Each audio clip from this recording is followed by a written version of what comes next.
যোৰহাটত অনলাইন যৌনতাৰ বেহা ছ'চিয়েল মিডিয়াৰ পৰা ফটো সংগ্ৰহ যুৱতী আৰু মহিলাৰ পৰ্ণ ৱেবছাইটত যুৱতী মহিলাৰ ফটো আপলোড অৰবিট হোটেলৰ দেহ ব্যৱসায়ৰ পাছতে যোৰহাটত আন এক ভয়ানক ঘটনা সংঘটিত হৈছে ছ'চিয়েল মিডিয়াত ফোন নম্বৰ দিওঁতে সাৱধান দুষ্ট চক্ৰই এবাৰ টাৰ্গেট কৰিছে যুৱতী আৰু মহিলাসকলক প্ৰফাইলৰ পৰা যুৱতী আৰু মহিলাৰ ফটোসমূহ সংগ্ৰহ কৰি পৰ্ণ ৱেবছাইটত সেই ফটোসমূহ আপলোড কৰে যেটো কিছুদিন পূৰ্বে অৰবিট হোটেলত সেই জঘন্য ঘটনা সংঘটিত হৈছিল এগৰাকী যুৱতীক অপহৰণ কৰি নি যৌন কাৰ্যত লিপ্ত কৰোৱাৰ অভিযোগ উঠিছিল অৰবিট হোটেলৰ কৰ্তৃপক্ষৰ বিৰুদ্ধে আৰু তাৰ পাছতে পুনৰবাৰ আন এটা ঘটনা এনেধৰণৰ ঘটনা সংঘটিত হোৱা দেখিবলৈ পোৱা গৈছে যোৰহাটত ছ'চিয়েল মিডিয়াত যদি ফোন নম্বৰ দিয়া থাকে তেনেহলে এতিয়াৰ পৰা যুৱতী আৰু মহিলাসকল সাৱধান যেটো একাংশ দুষ্ট চক্ৰ এবাৰ টাৰ্গেট কৰি লৈছে যুৱতী আৰু মহিলাসকলে গমেই নাপায় যে তেওঁলোকৰ ফটোসমূহ এনেধৰণে পৰ্ণ ৱেবছাইটত উপলব্ধ আৰু সেই ফটোসমূহ দেখুৱাই আন একাংশ দুষ্ট চক্ৰই ধন সংগ্ৰহ কৰি আছে ধন ঘটাৰ নতুন পথ বাছি লৈছে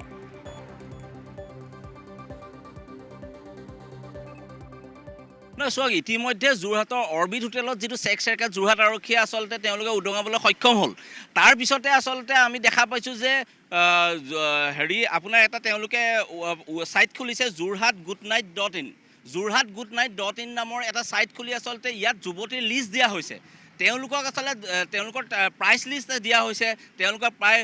4,000 পৰা 45,000 লৈকে এটা প্ৰাইচ লিষ্ট দিয়া হৈছে আৰু যিসকল যুৱতীক আচলতে ইয়াত ফটো দিয়া হৈছে আমি আচলতে ভবা নাই যে সেইখিনি যোৰহাটৰ যুৱতী গতিকে এটা চক্ৰই যোৰহাটক বদনাম কৰিবৰ কাৰণে আচলতে যি তেওঁলোকে কুচক্ৰান্ত ৰচিছে এই চক্ৰান্তৰ বিহিত ব্যৱস্থা গ্ৰহণ কৰিবৰ কাৰণে ইতিমধ্যে আমি যোৰহাট সদৰ আৰক্ষীক আমি এফআইআৰ দিছোঁ আৰু ইতিমধ্যে আচলতে এতিয়া আপুনি সেই ছাইটসমূহ তেওঁলোকক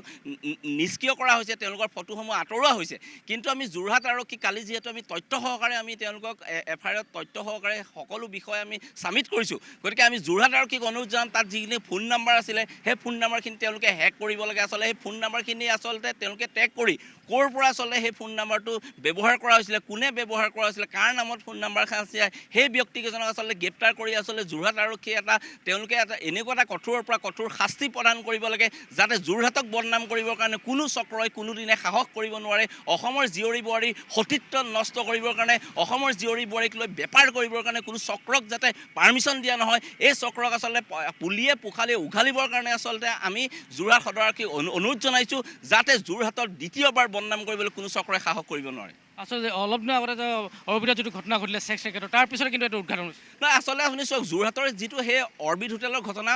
আপোনালোকে বিভিন্ন সংবাদ মাধ্যমৰ জৰিয়তে আপোনালোকে দেখা পাইছিলে বা আমিও দেখা পাইছিলোঁ এই ঘটনাটোৰ সুযোগ লৈ আচলতে এই ঘটনাটোৰ সুযোগ লৈ যোৰহাটক বদনাম কৰিবৰ কাৰণে বা সেই যোৰহাটৰ হনি টেপিঙে হওক বা মহিলাৰ ফটো দেখুৱাই ব্লেকমেইলিং কৰা হয় এই কাৰবাৰটো অসমৰ বিভিন্ন ৰাজ্যত ইতিমধ্যে আমি দেখা পাওঁ ডিজিটেলি যিখিনি ক্ৰাইম কৰিছে আমি অসমৰ বিভিন্ন ৰাজ্যত ইতিমধ্যে দেখা পাইছোঁ কিন্তু অসমত এই ঘটনাটো লাহে লাহে শিপাবলৈ আৰম্ভ কৰিছে গতিকে এই শিপাবলৈ আৰম্ভ কৰোঁতে যে পুলিয়ে পোখালি তেওঁলোকক উঘলা নহয় তেওঁলোকক আচলতে কঠোৰৰ পৰা কঠোৰ শাস্তি বিহা নহয় তেতিয়াহ'লে কিন্তু অসমৰ জীয়ৰী বোৱাৰীয়ে ফেচবুক চলাবলৈ টুইটাৰ চলাবলৈ এক্স চলাবলৈ তেওঁলোকে কিন্তু চিন্তা কৰিবলগীয়া হ'ব গতিকে যোৰহাটখনৰ মই সকলো মহিলাক অনুৰোধ জনাইছোঁ যাতে সকলো মহিলা সচেতন হওক আৰু এই কালপিতকেইজনক যোৰহাট আৰক্ষীয়ে এনেকুৱা কঠোৰৰ পৰা কঠোৰ শাস্তি দৃষ্টান্তমূলক শাস্তি প্ৰদান কৰক যাতে কোনো চক্ৰই অসমৰ জীয়ৰী বোৱাৰীক লৈ এই খেল খেলিবলৈ সাহস কৰিব নোৱাৰে এই কথাবোৰ আচলতে আৰক্ষীয়ে আগতে নাজানে নেকি নহয় আচলতে আৰক্ষীয়ে ইতিমধ্যে আচলতে যোৰহাট আৰু সদৰ আৰক্ষীয়ে যিটো ছেক্স ৰেকেট উদ্ঘাট কৰিছে এইটো যোৰহাট আৰক্ষীক আমি ধন্যবাদ জনাইছোঁ তেওঁলোকে কাম কৰি আছে কিন্তু আচলতে এটা চক্ৰই আচলতে এই কামবিলাক কৰিবলৈ চেষ্টা কৰিছে আচলতে অপচেষ্টা কৰিবলৈ হাতত লৈছে মই এইটো নকওঁ যে যোৰহাট আৰক্ষী যথেষ্ট সক্ৰিয় যোৰহাট আৰক্ষীৰ সদৰ যিজন আৰক্ষী বিষয়া তেওঁ আচলতে খুব সচেতনতাৰে কাম কৰি আছে গতিকে তাক আমি অনুৰোধ জনাইছোঁ যে এই ৰেকেটটো তেওঁ উদঘাটন কৰক আৰু এই ব্যক্তিকেইজনক কঠোৰ পৰা কঠোৰ শাস্তি প্ৰদান কৰি আচলতে যোৰহাটৰ মানুহে যাতে যোৰহাটৰ মহিলা যোৰহাটৰ বোৱাৰীয়ে যাতে তেওঁলোকে কোনো চিন্তা নকৰাকৈ যাতে ছ'চিয়েল আচলতে যিবিলাক ফেচবুক টুইটাৰ চলাব পাৰে তাৰ এক